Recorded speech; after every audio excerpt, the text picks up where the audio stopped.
Summertime in Europe is hot, crowded, sweaty, and expensive, but I love it, and there is no other time that I would rather go. Come along as we make the most of 4 days and 3 nights in Lisbon, Portugal. First, we have to get there. We did not eat in this lounge, and I would regret that later. Self-serve cocktails, don't mind if I do. We didn't eat at this one either. Big mistake.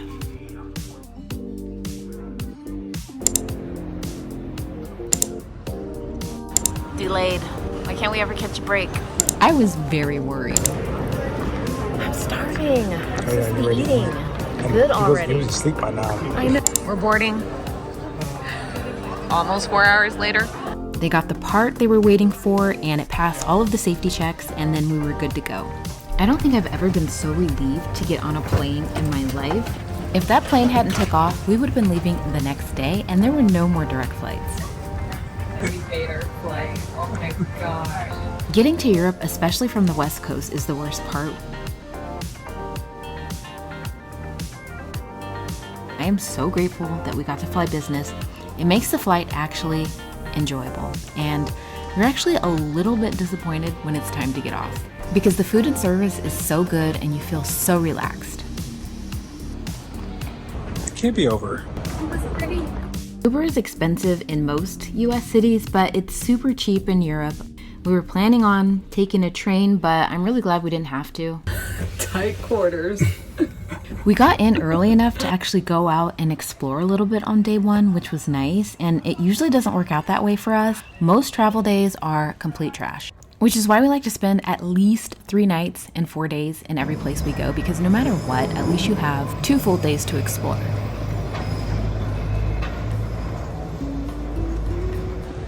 Okay, this is quite a hill. Why do there always have to be a hill or stairs or something? First impressions of Lisbon? Wow. These gorgeous Juliet balconies are everywhere, and they are just so elegant. If you don't know where to eat or what to eat, Time Out Market has everything, tons of eateries, all in one place.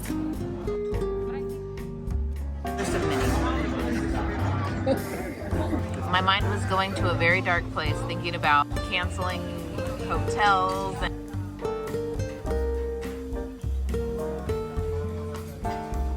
It is very coffee-like. What are you doing? The city is our oyster.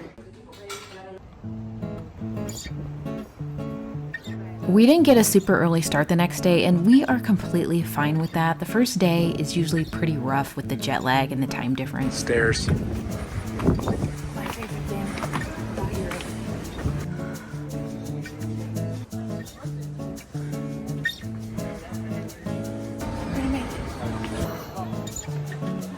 It took us about 30 minutes to walk to Castelo de São Jorge.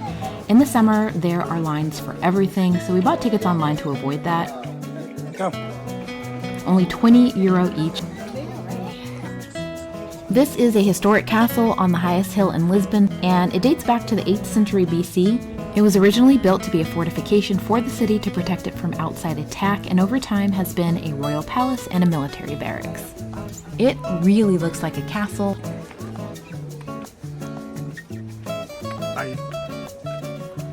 I go there for the views, if nothing else, but I actually really love the historical aspect of it.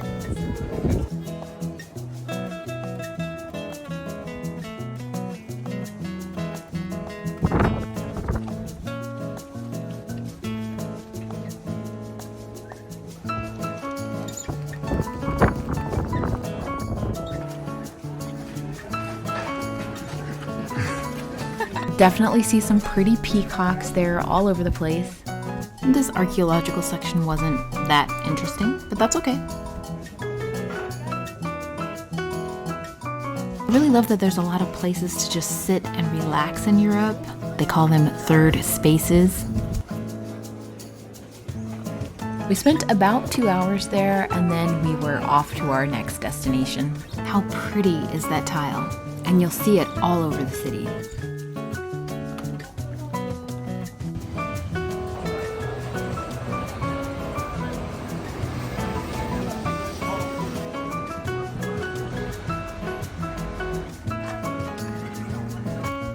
The Portuguese national Pantheon is inside the Church of Santa Engracia. Tickets can only be purchased online, only €10 each. The purpose of a national pantheon is to honor and preserve the memory of people who have made significant contributions to their nation. Inside are the tombs of major personalities in Portuguese history. 71 more steps. Oh boy. It's a really beautiful building, Baroque architecture and very old, originally built in the 16th century. It was so nice and quiet there, not a lot of people around.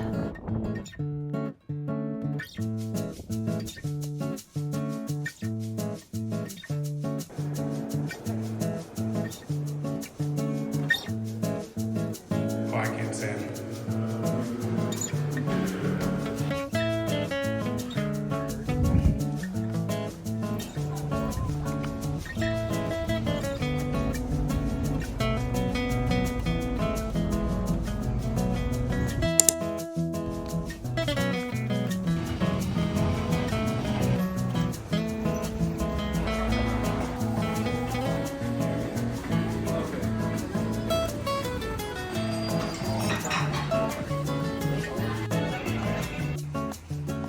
An artistic moment.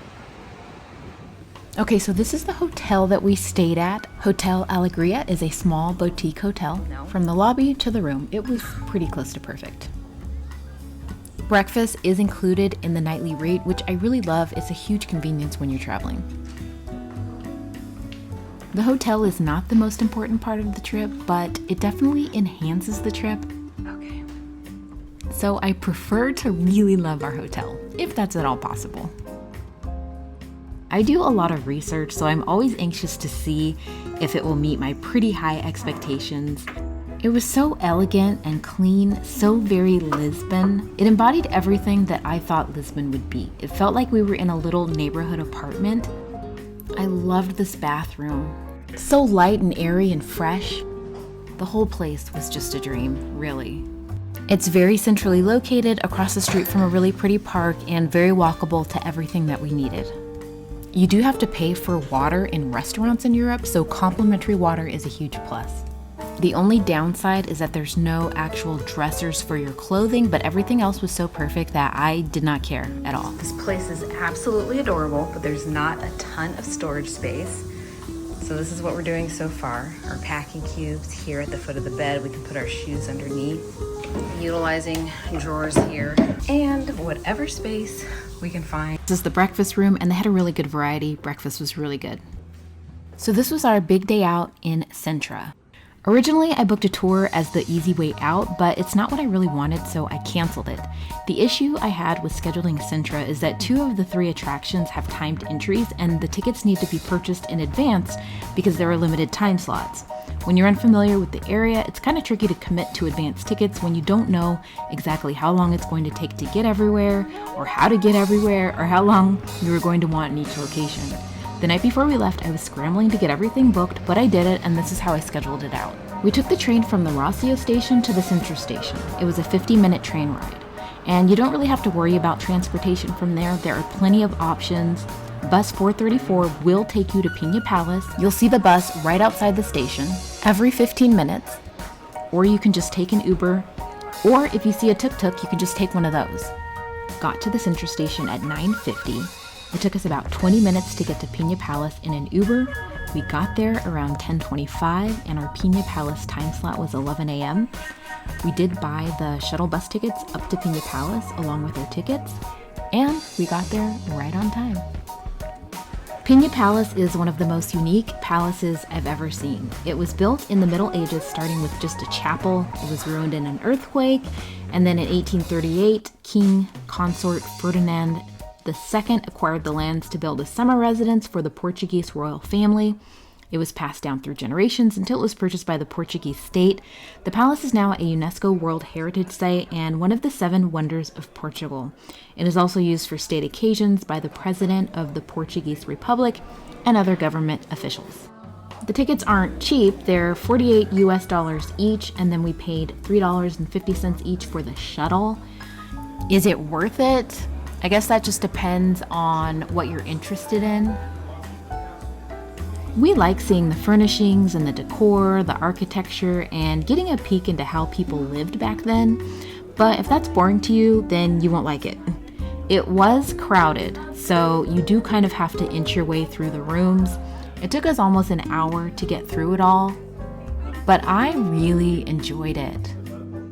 You can buy tickets to the gardens only for €11 each and not go inside at all, but I really liked going inside.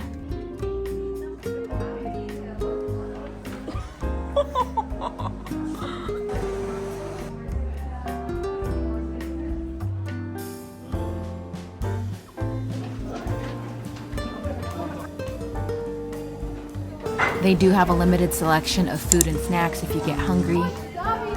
Oh, he went back. It was definitely crowded in that courtyard. Trying to get pictures was a little tough, but that's just how it is in the summer. And I can definitely see why they have time slots, and I'm glad that they do. We hung out in that courtyard area, and then we were walking out at about 12:30. We did not take the shuttle on the way out. It was actually a really pleasant walk. Shell status. I actually would have wanted to explore the grounds a little bit more and the gardens, but we really needed to get on to our next location. It's a little bit of a walk to get off the grounds of Pena Palace, but it's all downhill. From there, we walked to Moorish Castle, and it was only about 10 minutes. We got there at about 1. We got our tickets online for $14 each, but you can also get them there. Walk to the ruins was really nice. It was like a nature walk. Is that part of the tour? There's no timed entry for this one, so this worked out well as the middle activity of 3 for that day. The Moorish Castle was built by the Moors in the 8th and 9th centuries. Moors was a word used by Europeans in the Middle Ages in reference to the Muslim population. It's chilly up here. Booty, booty, booty, booty. Yeah, I think I want to live there. The castle was a strategic point during the Reconquista, which was a series of Christian versus Muslim military and cultural clashes, and the castle was taken by Christian forces after Lisbon came under Portuguese control in 1147. It is now a UNESCO World Heritage Site. It was so much fun exploring all of the nooks and crannies of this place.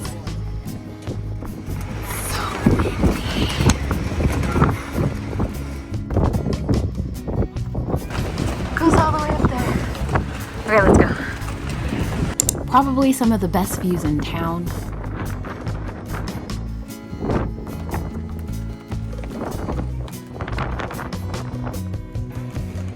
But what if we get lost? Nobody's going this way.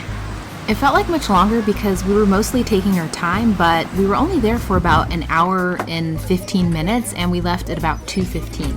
You could head back to Pena Palace to take the 434 bus, which will take you back to Sintra train station, and then from there, you can take the 435 bus to Quinta Da Regaleira, or you can just hop in a tuk-tuk and take that straight into town. We just happened to see one outside the castle, and it was pretty cheap, so we hopped in. This worked out really well because we needed to eat. Our tuk-tuk driver recommended Doña Maria, and now I'm recommending it because it was a really lovely location and the food was really good.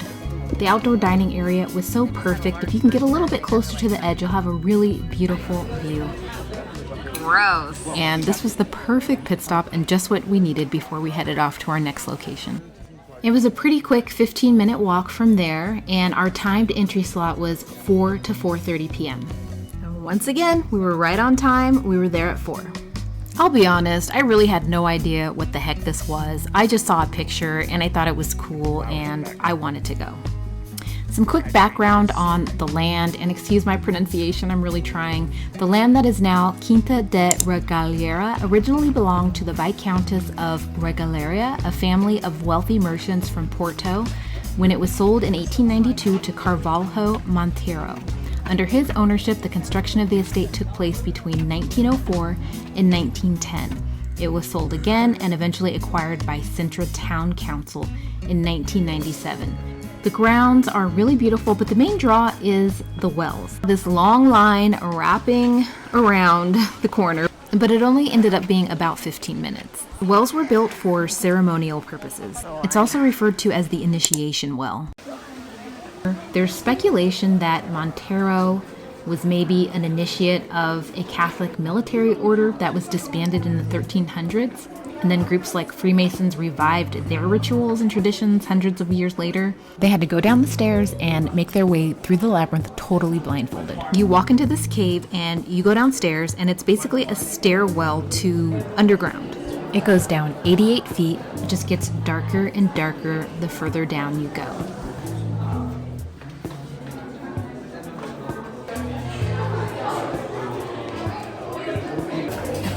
That was fun.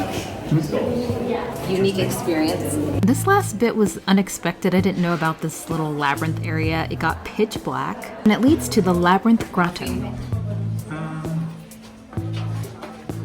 you're good.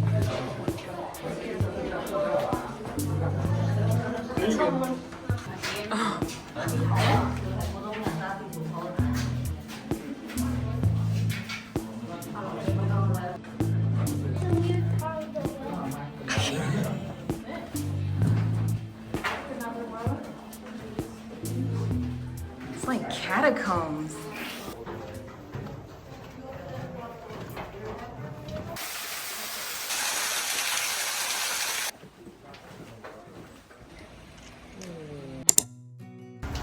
We were there for about an hour and 15 minutes, and I really liked it. I think we did really well on our own, and I'm so glad we didn't do the tour. We had a schedule to keep, but I never felt rushed the way we would have on a tour. I couldn't even find one with these three locations together, so we would have had to skip Moorish Castle, and it would have cost us more money. We took a little stroll through the town of Sintra, and it's so charming. I would have loved to have spent more time there, but it had been a long day. We were exhausted and we needed to catch the train. We really lucked out with the weather. So far it was 78 to 79, which was really just perfect for all this walking and exploring. We caught the 5:55 p.m. train back to Lisbon.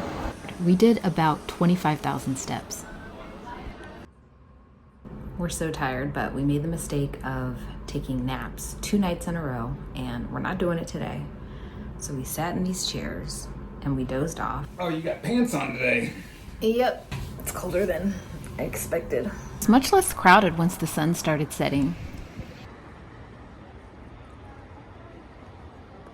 This is a lively area right by the water that I wish we'd seen sooner. Pink Street feels like the cool, hip place to be in Lisbon. It used to be the red light district, but it was revamped in 2011, and now it's a cool area with a bunch of clubs and bars and restaurants. There is a karaoke bar in this area too.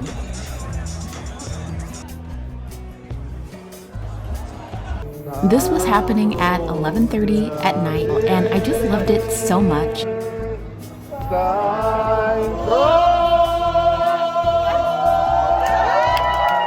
A group of people, probably from all over the world, who happen to be in the same place at the same time, enjoying this vibrant city together.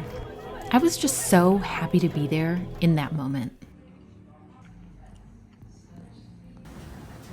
I couldn't leave Lisbon without riding a funicular train. This is one of 3 funicular trains that have been in operation since 1885.